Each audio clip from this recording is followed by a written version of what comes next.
We experience burnout in med school, we experience depression, we experience anxiety. I'm in med school and I'll cry if I want to.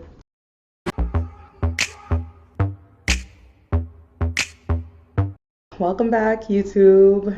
It's me, Madam Winnell again. Make sure to like and subscribe if you haven't already. So this particular video is going to be about mental health in medical school. This is something that most people do not talk about, and medical school, seems like all glitz and glamour.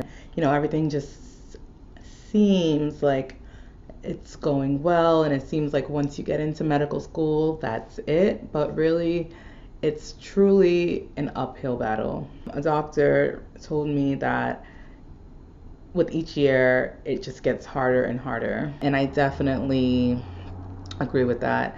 Things get more difficult as far as like managing your time, or adjusting to relationships, or you just battling against yourself. New levels, new devils. Getting into medical school seems like impossible sometimes, and it definitely overwhelms you and makes you feel like maybe you're not smart enough. The MCAT just kind of threw me for a loop, and I felt like, okay, maybe I'm not that smart. Maybe I'm not meant to be here. But as you know, the good Lord will find a way, and I found a way, and I am here. Thank the Lord. Amen. But anyway, what I'm trying to say is that with each step and with each like different year of medical school, there's a new challenge that presents itself.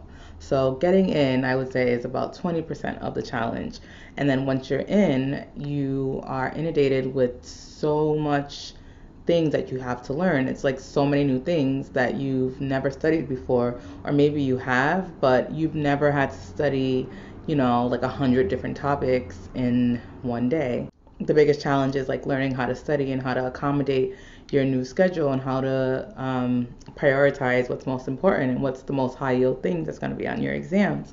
So then once you master that, then you're in first year, you're coasting, you're getting your A's and B's or whatever. Second year of med school, you basically start studying more of the clinical stuff, and you start learning about diseases, and now you start feeling like, oh my gosh, I'm such a doctor now, or I'm starting to feel like it's all coming together. So then at the end of second year, you start studying for level 1 or step 1. And in my case, that's when I really started like breaking down. I had like the worst anxiety of my life. I started having like more panic attacks leading up to dedicated, and those panic attacks would like keep me up at night where I could not sleep at all. It was so crippling and just so entirely disabling. I don't know what was going on. I couldn't really explain it.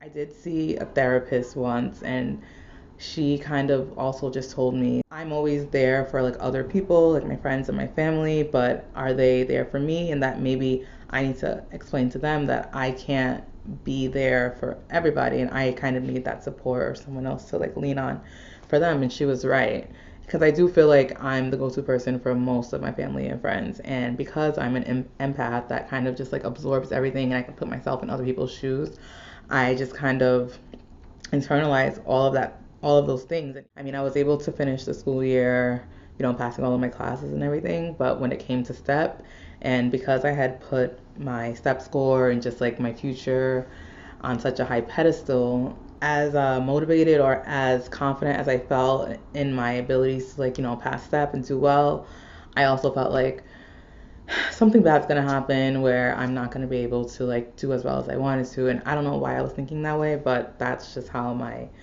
thought process was at the time.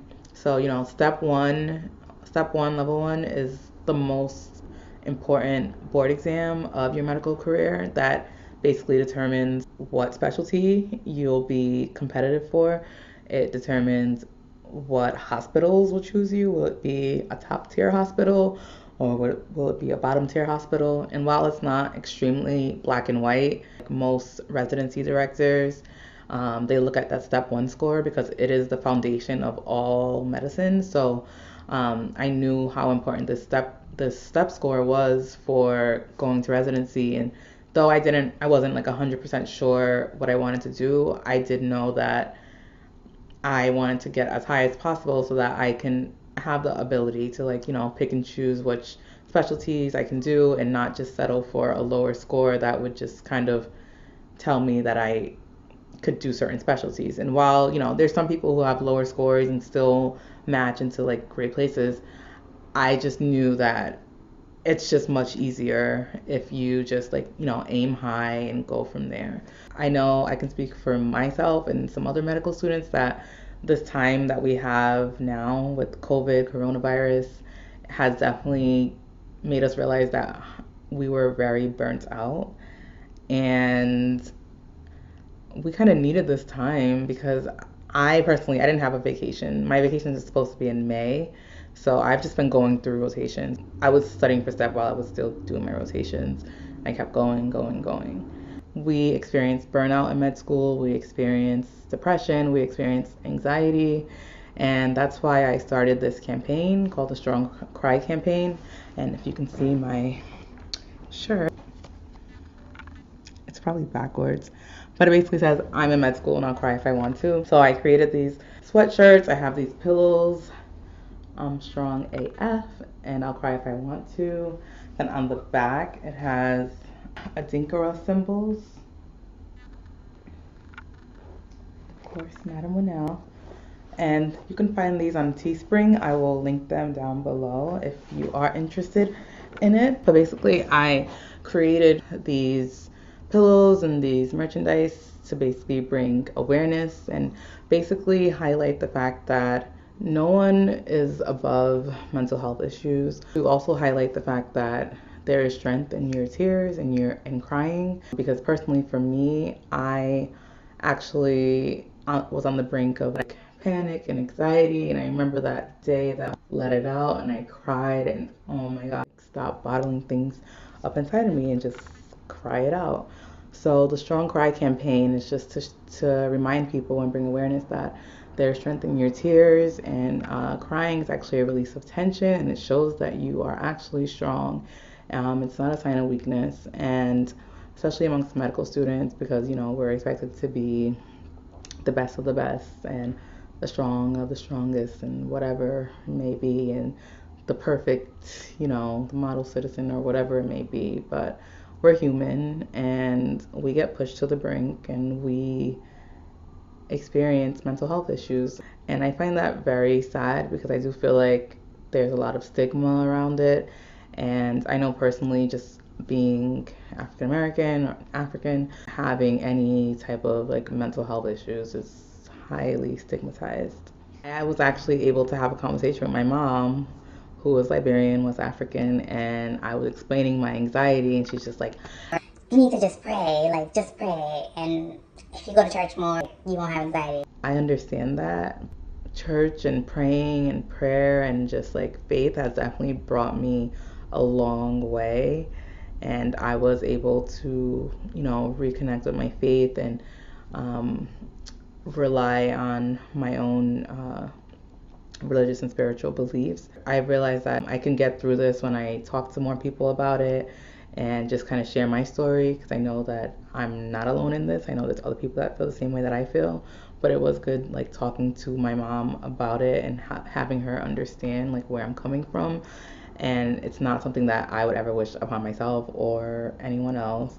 It comes in waves, but it's not every day for sure. Things always work themselves out, and I just continue to pray, have faith and everything. So I just generally feel like it's a topic that more people should talk about to kind of normalize the fact that we are at best human. We have these human emotions. We go through ups and downs, and I would like to extend myself as someone to talk to if you're ever feeling down or, ever having these feelings of inadequacy or, imposter syndrome, and just knowing that you're not in this alone. I've been there. I can get there sometimes. It's very, very important that we destigmatize mental illness or anxiety, depression, or whatever it may be, because you never know who's suffering from it. Like, people may look like they're having the time of their lives on Instagram and, you know, smiling in these photos, but behind closed doors, it's a very, very dark world for them. Millennials, we are really a bunch of people who, how can you say this? Pump faking, is that the word? Stunting, whatever.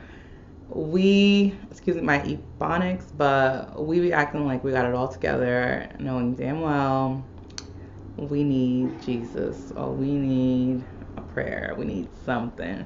And we are really good at faking the funk, but sometimes I can see right through it, and sometimes you can't. So just check on your friends, guys. Please do me that solid. Check on your friends, make sure you tell them that you're thinking of them, and, you know, check on your strong friend, check on your friend that, you know, seems like they have it all together. Just, you know, do a mental health check-in, like, how are you doing, how are you feeling? That's why I wrote that article that was called Check on Your Medical Student Friend, They're Probably Losing Their Mind. So many medical students were sharing that and relating to it, so I'm just like, okay, I'm definitely not alone. I'm very big on mental health. I loved my psychiatry rotation. If I had my own practice or whatever, I would definitely like incorporate it. I think it explains so much about people. I think everyone can benefit from therapy. You are not immune to mental illness. Nobody on this world is.